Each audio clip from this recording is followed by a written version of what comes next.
मनुष्य के सारे संबंधों का आधार है अपेक्षा। पति कैसा हो जो मेरा जीवन सुख और सुविधा से भर दे। पत्नी कैसी हो जो सदैव मेरे प्रति समर्पित रहे। संतान कैसी हो जो मेरी सेवा करे, मेरा आदेश माने।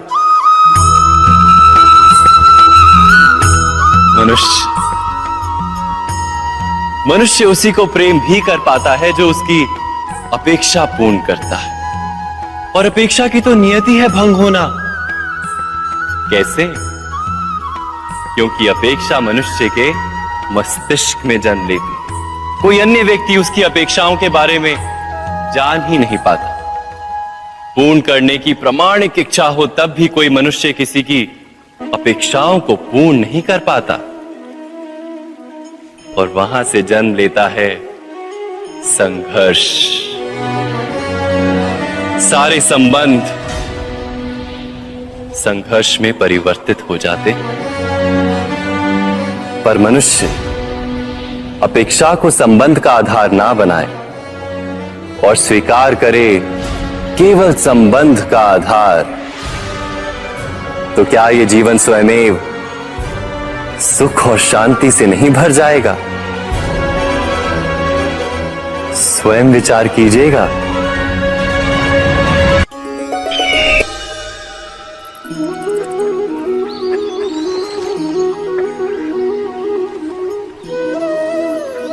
समय के आरंभ से ही मनुष्य को एक प्रश्न सदा पीड़ा देता है कि वो अपने संबंधों में अधिकतम सुख और कम से कम दुख किस प्रकार प्राप्त कर सकता है। क्या आपके सारे संबंधों ने आपको संपूर्ण संतोष दिया है? विचार कीजिए। हमारा जीवन संबंधों पर आधारित है। हमारी सुरक्षा संबंधों पर आधारित है। इसी कारण हमारे जीवन के सारे सुखों का आधार भी संबंध है। किंतु फिर भी हमें संबंधों में ही अधिकतर दुख क्यों प्राप्त होते हैं? सदा ही संघर्ष भी संबंधों से ही उत्पन्न क्यों हो जाते हैं? कभी विचार किया है? जब कोई व्यक्ति किसी अन्य व्यक्ति के विचार अथवा कार्य को स्वीकार नहीं करता, उसमें परिवर्तन करने का प्रयत्न करता है, तो संघर्ष जन्म लेता है। अर्थात जितना अधिक अस्वीकार उतना ही अधिक संघर्ष, और जितना अधिक स्वीकार उतना ही अधिक सुख। क्या ये वास्तविकता नहीं? यदि मनुष्य स्वयं अपनी अपेक्षाओं पर अंकुश रखे, अपने विचारों को परखे, किसी अन्य व्यक्ति में परिवर्तन करने का प्रयत्न ना कर स्वयं अपने भीतर परिवर्तन करने का प्रयास करे, तो क्या संबंधों में संतोष प्राप्त करना इतना कठिन? अर्थात क्या स्वीकार ही संबंध का वास्तविक अर्थ नहीं? स्वयं विचार कीजिए।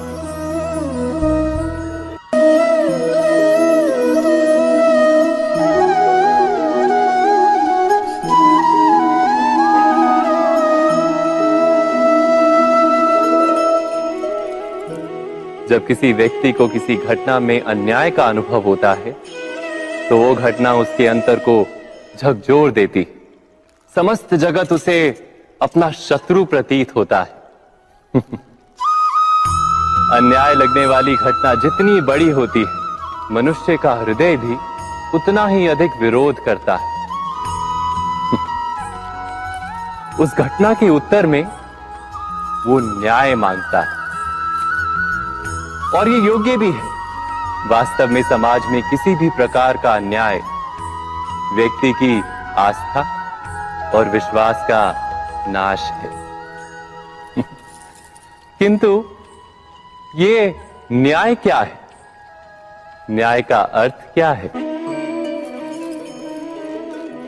अन्याय करने वाले को अपने कार्य पर पश्चाताप हो, और अन्याय भुगतने वाले के मन में फिर से विश्वास जगे समाज के प्रति।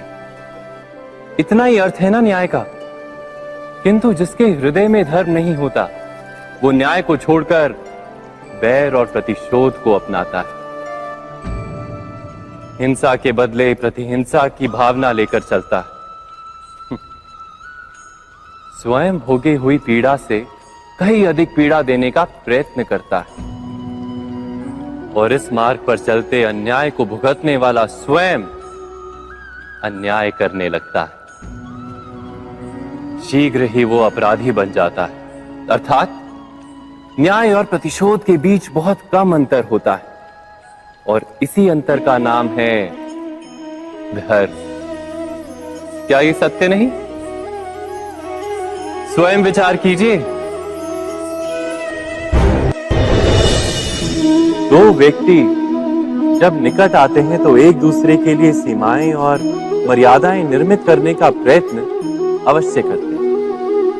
हम यदि सारे संबंधों पर विचार करें तो देखेंगे कि इन सारे संबंधों का आधार यही सीमाएं हैं जो हम दूसरों के लिए निर्मित करते हैं और यदि अनजाने में भी कोई अन्य व्यक्ति इन सीमाओं को तोड़ता है तो उसी क्षण हमारा हृदय क्रोध से भर जाता है।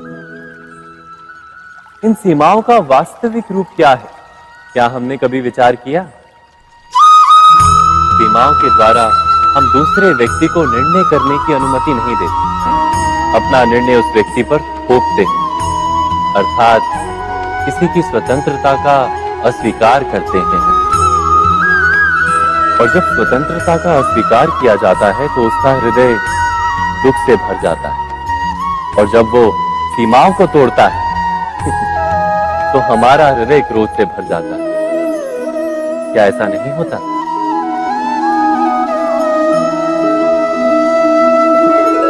पर यदि एक दूसरे की स्वतंत्रता का सम्मान किया जाए तो किसी मर्यादाओं या सीमाओं की आवश्यकता ही नहीं होती, अर्थात जिस प्रकार स्वीकार किसी संबंध का देह है, क्या वैसे ही स्वतंत्रता किसी संबंध की आत्मा नहीं? स्वयं विचार की।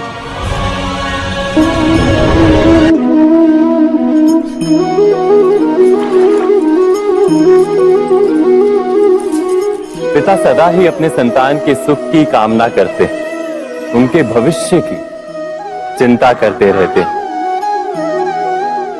इसी कारणवश सदा ही अपने संतानों के भविष्य का मार्ग स्वयं निश्चित करने का प्रयत्न करते रहते हैं। जिस मार्ग पर पिता स्वयं चला है, जिस मार्ग के कंकर पत्थर को स्वयं देखा है, मार्ग की छाया, मार्ग की धूप को स्वयं जाना है, उसी मार्ग पर उसका पुत्र भी चले, यही इच्छा रहती है हर पिता की। निसंदेह उत्तम भावना है ये, किंतु 3 प्रश्नों के ऊपर विचार करना हम भूल ही जाते हैं। कौन से प्रश्न? प्रथम प्रश्न, क्या समय के साथ प्रत्येक मार्ग बदल नहीं जाते? क्या समय सदा ही नई चुनौतियों को लेकर नहीं आता? तो फिर बीते हुए समय के अनुभव नई पीढ़ी को किस प्रकार लाभ दे सकते हैं? दूसरा प्रश्न, क्या प्रत्येक संतान अपने माता पिता की छवि होता है? हाँ, संतानों को संस्कार तो अवश्य माता पिता देते हैं, किंतु भीतर की क्षमता तो ईश्वर देते हैं। तो जिस मार्ग पर पिता को सफलता मिली है, विश्वास है कि उसी मार्ग पर उसकी संतानों को भी सफलता और सुख प्राप्त होगा। तीसरा प्रश्न, क्या जीवन के संघर्ष और चुनौतियां लाभकारी नहीं होती? क्या प्रत्येक नया प्रश्न एक नए उत्तर का द्वार नहीं खोलता?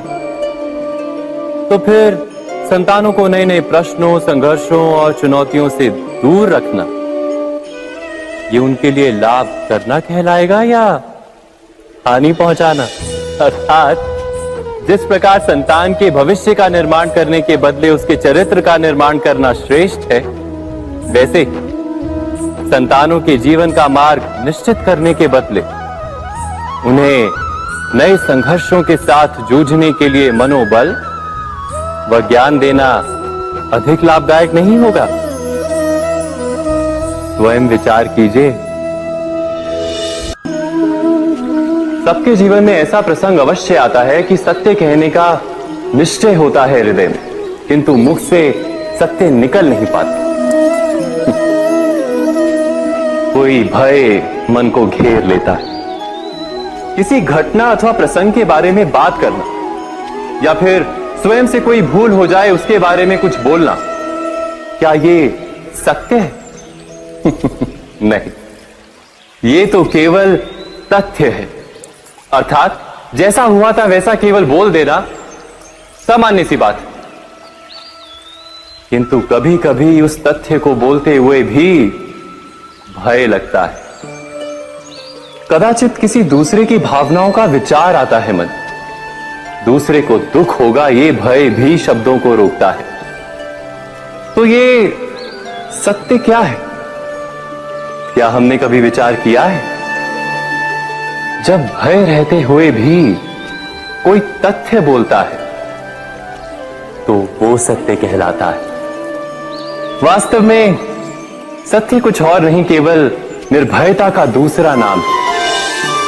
और निर्भय होने का कोई समय नहीं होता, क्योंकि निर्भयता आत्मा का स्वभाव है। अर्थात क्या प्रत्येक क्षण सत्य बोलने का क्षण नहीं होता?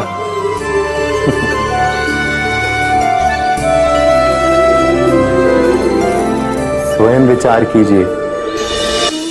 जब भी किसी की आशा और इच्छा भंग होती है तो उसका हृदय क्रोध से भर जाता है। जिस व्यक्ति को वो अपना अपराधी समझता है उसे दंड देने का प्रयत्न करता है। पर क्या हमारी इच्छा या आशा का भंग होना क्या सदा ही किसी का अपराध होता है? इच्छाओं के अपूर्ण रहने के तो कई कारण हो सकते हैं। कुछ तो संजोग के कारण अधूरी रह जाती हैं और कुछ नियति के कारण। और कभी कभी इच्छाओं का स्वरूप ही ऐसा होता है कि वो पूर्ण नहीं हो पाती।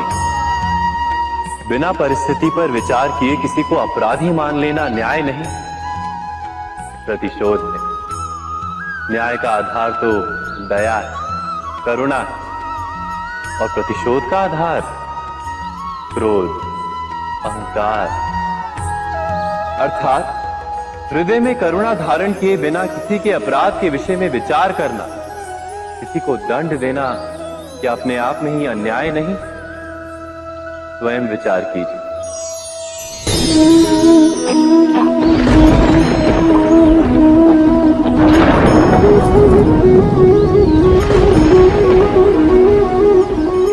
सपनों और पूर्वाभासों के आधार पर हम भविष्य के सुख दुख की कल्पना करते हैं। भविष्य के दुख का कारण दूर करने के लिए हम आज योजना बनाते हैं। किंतु कल के संकट को आज निर्मूल करने से हमें लाभ मिलता है या हानि पहुंचती है? ये प्रश्न हम कभी नहीं करते। सत्य तो ये है कि संकट और उसका निवारण साथ जनते, व्यक्ति के लिए भी और सृष्टि के लिए भी। नहीं, आप अपने भूतकाल का स्मरण कीजिए, इतिहास को देखिए। आप तुरंत ही ये जान पाएंगे कि जब जब संकट आता है तब तब उसका निवारण करने वाली शक्ति भी जन्म लेती है। यही तो जगत का चलन है। वस्तुतः संकट ही शक्ति के जन्म का कारण है। प्रत्येक व्यक्ति जब संकट से निकलता है तो एक पद आगे बढ़ा होता है, अधिक चमकता है, आत्मविश्वास से अधिक भरा होता है, न केवल अपने लिए अपितु विश्व के लिए भी। क्या ये सत्य नहीं? वास्तव में संकट का जन्म है एक अवसर का जन्म, अपने आप को बदलने का, अपने विचारों को ऊंचाई पर करने का अवसर, अपनी आत्मा को बलवान और ज्ञान मंडित बनाने का अवसर। जो ये कर पाता है उसे कोई संकट नहीं होता, किंतु जो ये नहीं कर पाता वो तो स्वयं एक संकट है विश्व के लिए। विचार कीजिए।